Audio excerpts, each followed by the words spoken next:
பழங்குடியினரை வாக்கு வங்கிக்காக பயன்படுத்துவதாக ஆளுநர் என் ரவி கூறுவது தவறானது என்று மார்க்சிஸ்ட் கம்யூனிஸ்ட் கட்சியின் மாநில செயலாளர் கே பாலகிருஷ்ணன் தெரிவித்துள்ளார். மதுரை மாவட்டம் சமயநல்லூர் அருகே காட்டுநாயக்கன் சமுதாய மக்கள் ஜாதி சான்றிதழ் கோரி நேற்று 10வது நாள் போராட்டத்தில் ஈடுபட்டனர். அதில் கலந்து கொண்டு ஆதரவு தெரிவித்த பின் செய்தியாளர்களை சந்தித்த பாலகிருஷ்ணன், பழங்குடியினரை வாக்கு வங்கிக்காக பயன்படுத்துவதாக ஆளுநர் தெரிவிப்பது திசை திருப்பும் செயல் என்று குற்றம் சாட்டினார்.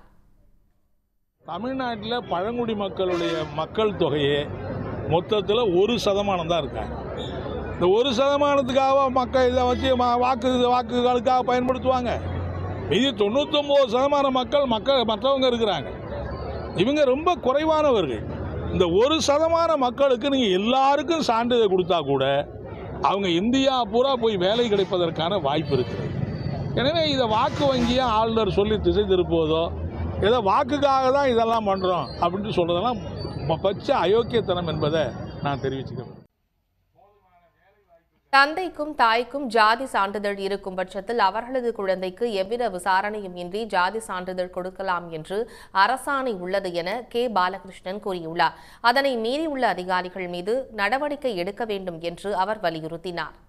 உடனுக்குடன் செய்திகளை தெரிந்து கொள்ள சன் நியூஸ் பெல் ஐகானை கிளிக் பண்ணுங்க.